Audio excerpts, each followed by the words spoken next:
छोड़ के जाएगी पड़ी काहे माया में बुलाए वो तो छोड़ के जाए पड़ी हो।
जिसने कन्हैया के हाथ की चूड़ी पहन ली उसका सुहाग सदा सदा के लिए अमर भी है क्योंकि शरीर का एक तन का वस्त्र भी नहीं जाना। अभी हमारे पास कितनी साड़ियां ऐसी रखी हैं जिनकी कीमत 10-10 हजार है। Ready to wear sari, Kanchipuram की साड़ी, बनारसी साड़ी, लेकिन जब मर जाएंगे तो वो साड़ी भी साथ में जाएगी। कि सारा खेल स्वार्थ का है प्यारे, इसलिए दोनों हाथ उठा लो और कहो काहे माया में भुलाइल बाड़ा तोता हो, तोता छोड़ के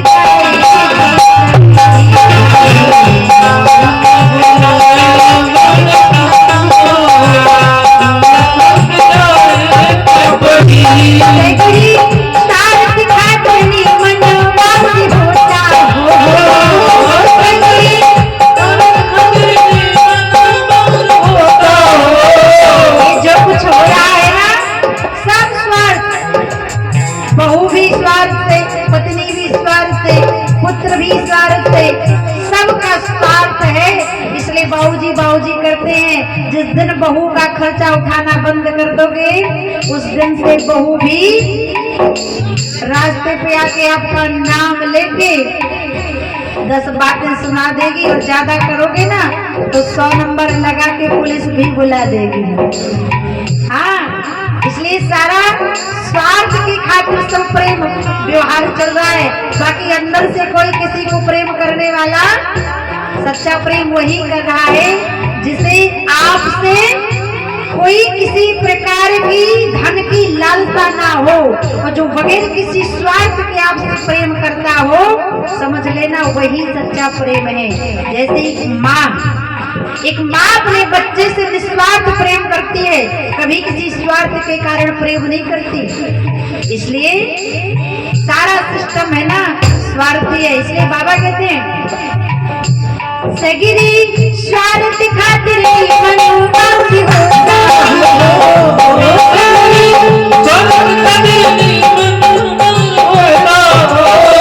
होता छोड़ के जाए माया में बुलाए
गिरी स्वार्थ खातिर नीमन बाउर होता हो, ये खोता छोड़ के जाए पड़ी। एक ना एक दिन जीवात्मा को परमात्मा के धाम जाना है, इसलिए संदेह मत करो। अपने परलोक बैंक का भी कुछ नियम बना लो, नहीं तो वहां जाकर फिर भूखे मरना पड़ेगा। बोलो श्याम सुंदर भगवान की। चूड़ी बेचने वाले कृष्ण कन्हैया जी की, तपसी गांव की। भगवान श्री कृष्ण ने राधा झुका, ए मैया कन्हैया का मुकुट जीरो कर दे।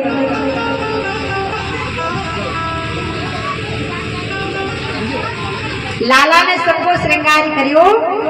कुछ दिन बाद माँ रुक्मणी के गर्भ से एक पुत्र ने जन्म लिया, और जब उस पुत्र ने जन्म लिया तो रुक्मणी जी का पुत्र 4 दिन का था। उसी समय एक शंबरासुर नाम का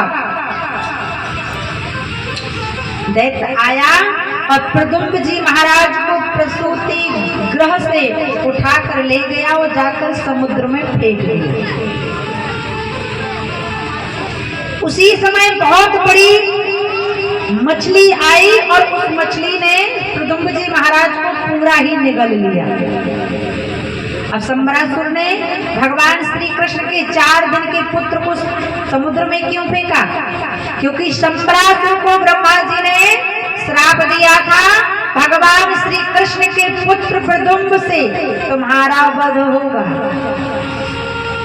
तो प्रसूता ग्रह से ही शंबरासुर पुत्र को ले गया, समुद्र में फेंका। लेकिन जिसकी मृत्यु जहां जिस बीमारी से, जिस एक्सीडेंट से, जिस दुर्घटना से लिखी है वो होकर ही रही। कुछ दिन हुआ क्या, सीधे मछली ने निगल लिया। एक दिन शंबरासुर का एक रसोइया, भोजन बनाने वाला समुद्र गया, मछली को मारता है पकाने के लिए। संयोग से वही मछली फंस जाती है जिसने प्रदुम्न जी को सीधा निगल लिया। और जैसे ही रसोइया शंबरासुर का उस मछली को काटता है खाने के लिए, तो उसमें खिलखिलाता हुआ एक पुत्र निकलता है। शंबरासुर को सूचना दी, महाराज मछली के गर्भ से तो बेटा निकला है। शंबरासुर ने कहा अगर बच्चा निकला है तो जाओ हमारी दासी को दे दो। उस दासी का नाम है मायावती। अब मायावती ने उस बच्चे का लालन किया, पालन किया, पोषण किया। मायावती बड़ी ज्ञानवान थी, बड़ा ज्ञान रखने वाली थी। अब प्रदुम्न जी थोड़ा बड़े हुए तो प्रदुम्न जी, भगवान कृष्ण के पुत्र प्रदुम्न जी उस मायावती को ऐसे देखते, एक माँ की दृष्टि से नहीं देखते, एक पत्नी की दृष्टि से देखते। अब मायावती ने सोचा ही लड़का बच्चा तो छोटा सा है, मैं इसे पालती हूँ पोसती हूँ, लेकिन ये माँ के रूप में मुझे नहीं देख रहा है, तो इसकी चितवन बड़ी तीखी है, ये तो मुझे पत्नी के स्वरूप में दिखाई पड़ता है, पत्नी की भावना से मुझे देखता है। मायावती ने कहा कुछ ना कुछ तो दाल में काला है, ध्यान लगाया। तो जब मायावती ने ध्यान लगाया, बड़ी प्रकांड विद्वान थी मायावती, उसे पूर्व जन्म की सारी कथा याद आ गई। अरे ये तो मेरे बिछड़े हुए मेरे प्रियतम मेरे पति हैं, क्योंकि मायावती जो है वो पूर्व जन्म में रति थी। अब भगवान श्री कृष्ण के पुत्र जो प्रदुम्न है वो पूर्व जन्म में कामदेव थे, और काम को जलाकर किसने राख किया? काम को किसने नष्ट किया? तीसरा नेत्र खोलकर काम को नष्ट किया भगवान शंकर ने। बाबा कहते हैं कि जब से विधि सर नयने उघारा, नयने उघारा, चितवत काम भयो जरि छाया। नयने उघारा, नयने उघारा, चितवत काम भयो जरि छाया। पति वो है तोरा, वो है तोरा, बचनिया नैना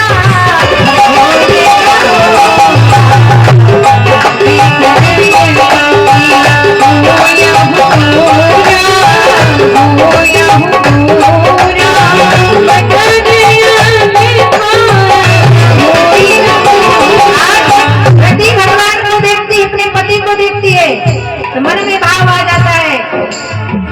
100 साल पहले हमें तुमसे प्रेम था, हमें तुमसे प्रेम था, आज भी है कल भी है। 100 साल पहले हमें तुमसे प्रेम था, हमें तुमसे प्रेम था, आज भी है।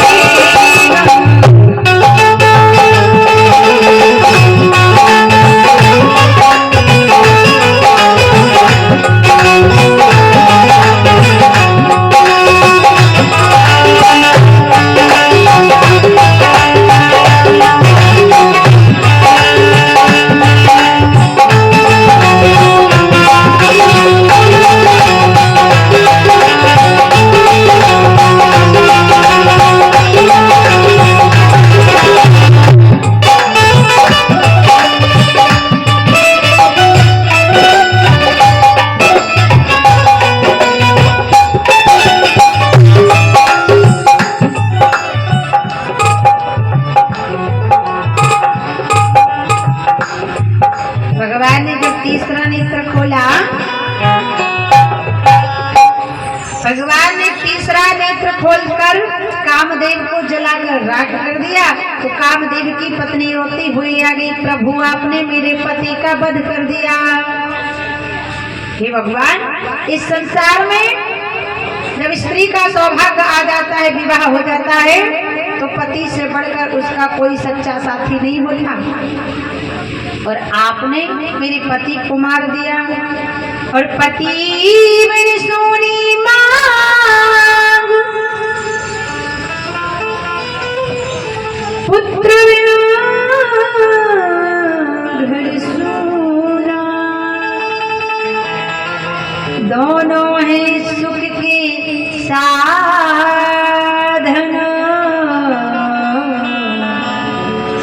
दोनों बिन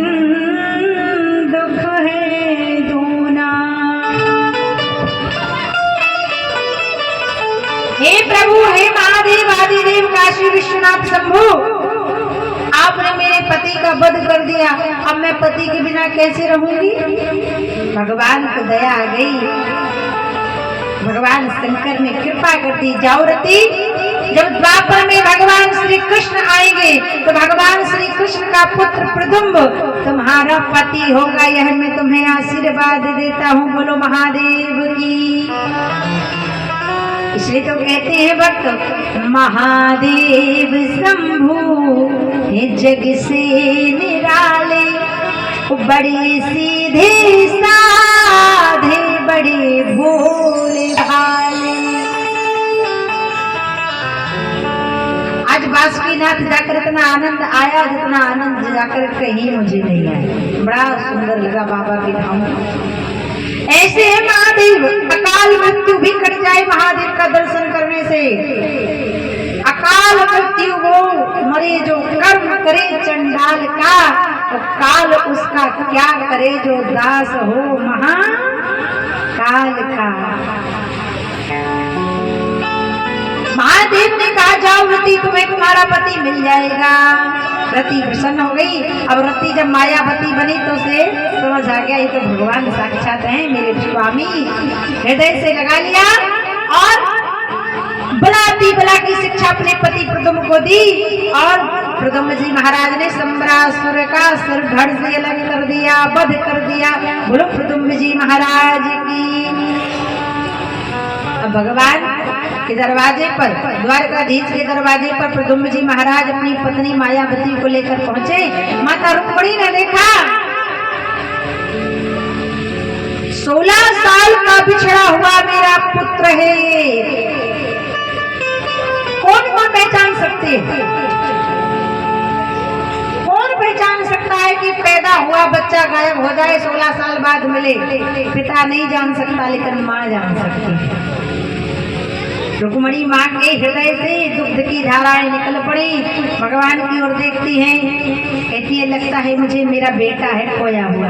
भगवान बोले है नहीं, है ही तुम्हारा बेटा। और बेटा भी आया 16 साल बाद और बहू भी ले आया।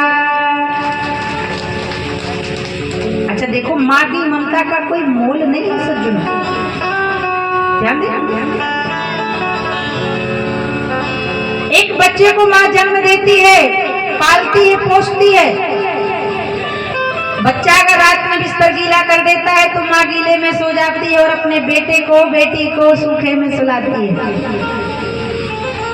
वही आगे चल के औलाद माँ बाप की सेवा ना करे, कहना ना माने, तो एक तो माँ बाप की दुआ बद्दुआ लगती नहीं, अगर एक बार बद्दुआ लग जाए तो फिर वह बद्दुआ कभी टलती नहीं।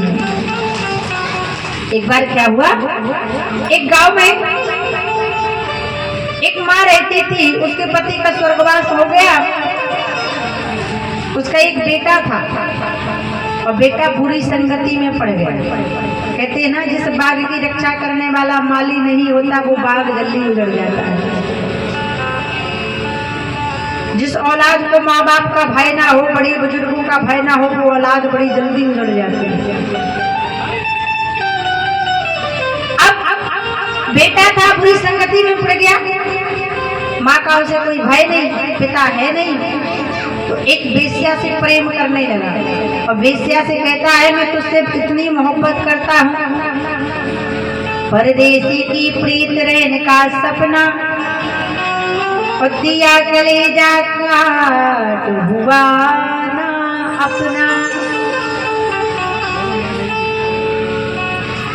वेश्या से प्रेम करने लगा। वेश्या से कहता है मैं तुझसे प्रेम करता हूँ, मुझसे विवाह कर ले। वेश्या कहती है मुझसे तो सारा संसार प्रेम करता है, मैं किससे किससे विवाह करूंगी? अगर तू सच्चा मुझसे प्रेम करता है तो जा अपनी जन्म देने वाली माँ के कलेजे को काट के मेरे पास लेकर आ, तो मैं समझ जाऊंगी तू मुझसे प्रेम करता है। वेश्या कभी किसी से प्रेम नहीं कर सकती, क्योंकि वेश्या का पैसा ही पति है, प्रेमी भी पति है। उसका जीवन का जितना आचार विचार है सब पैसा है। पैसे के लिए वो आपको मार भी सकती है, काट भी सकती है।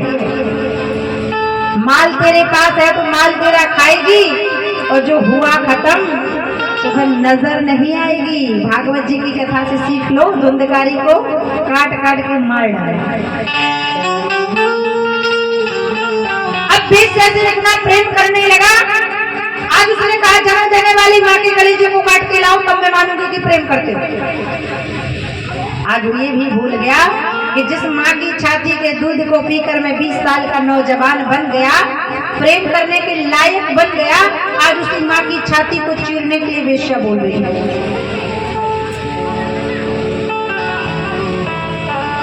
तत्काल गया, माँ तो इंतजार कर रही थी मेरा बेटा कब आएगा, कब मैं उसे भोजन कराऊंगी। आधी रात में गया, पीछे से छुरा लेकर गया, माँ की छाती पर घोंप देता। माँ की छाती से रक्त निकलने लगा, हाथ डाला, कलेजा चीर लिया, हाथ पर रख लिया, माँ का देहावसान। माँ डर गई, माँ का कलेजा लिया, दौड़ा, दौड़ते दौड़ते पत्थर से पैर टकराया। एक तरफ माँ का कलेजा गिरा, एक तरफ वह लड़का गिरा, लेकिन धन्य है माँ की ममता को। बेटा ने तो माँ को पूरा काट दिया, माँ ने चू नहीं किया। अब बेटा गिर गया तो माँ का कटा हुआ कलेजा बोल पड़ा, अरे मेरे ननू, अरे मेरे पुत्र, अरे मेरे बेटे, तुझे कहीं चोट तो नहीं लग गई। फिर भी वह बालक नहीं माना, माँ के कटे हुए कलेजे को उठाता है, वेश्यालय पहुंचता है, कहता है वेश्या देख, मैं तुझसे इतनी मोहब्बत करता हूँ कि मैंने जन्म देने वाली माँ के कलेजे को चीर लिया, अब तो मुझसे प्रेम कर, मेरा प्रेम स्वीकार कर, मुझसे विवाह कर। वेश्या ने देखा ये तो सचमुच माँ का कलेजा काट लाया। कहने लगी, रे पापी, मूर्ख, आसुर, दैत्य, राक्षस, जब तू जन्म देने वाली माँ का सगा नहीं हुआ रे, तो फिर मेरा सगा कब तक होगा। इस संसार में माँ से ज्यादा प्रेम कोई नहीं कर सकता। माँ बाप की सेवा किया करो। माँ बाप का स्वभाव तीखा जरूर होता है, लेकिन कुछ दिन का स्वभाव तीखा जिंदगी भर के लिए मीठा बन जाता है।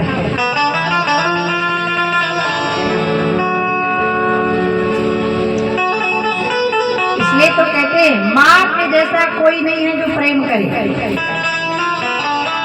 भक्त कहते हैं ना कि तू कितनी अच्छी है। अच्छा, अपनी मैया से कौन कौन प्यार करे, जरा हाथ उठा के बताओ।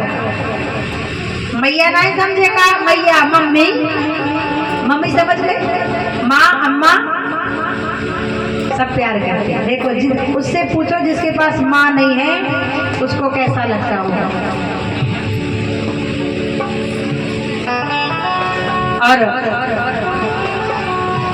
हमारे पास एक पर्चा आया है श्रीकांत जी के द्वारा, कल्याणी देवी, लखनपुर रामडी, रामगढ़, लखनपुर रामगढ़, आपकी ओर से 201 रुपए का दान कान्हा जी के चरणों में आया है। खूब सुखी रहें, ताली बजा दो जरा। और जिन्होंने लिखा है उनकी हैंड राइटिंग भी बहुत अच्छी है, उनके लिए भी ताली बजा।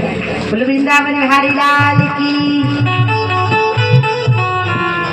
इसलिए तो भक्त कहते हैं मात पितृ देवो भवा। आपने देखा होगा पहले हमारे पिताजी लोग, बब्बा जी लोग जब मकान बनवाते थे तो लिखवाते थे अतिथि देवो भवा, मात पितृ देवो भवा। लेकिन आजकल लोगों ने ये लिखवाना बंद कर दिया।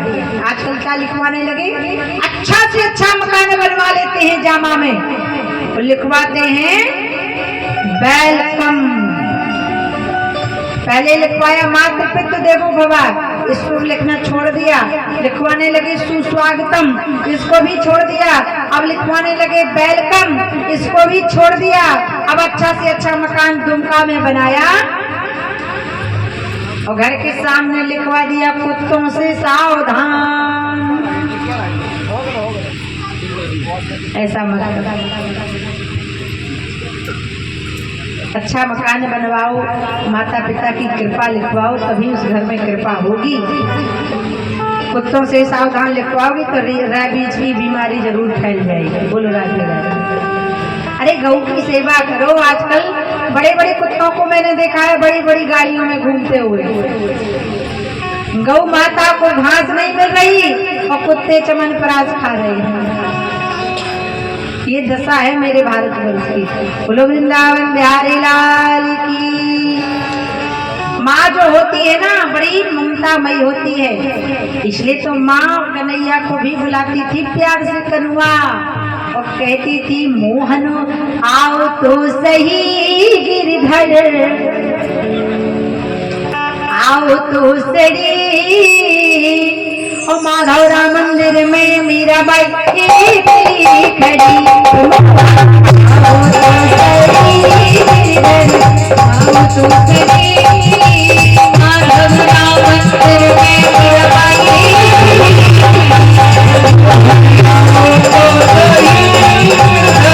आओ तो सही।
अकेली खड़ी मीराबाई अकेली खड़ी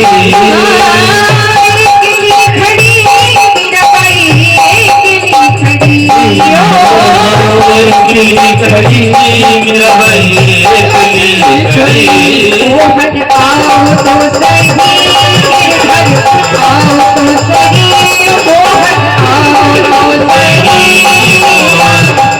घबरा मंदिर में मीराबाई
अच्छा आप लोग एक बात ये बताएं, सिर्फ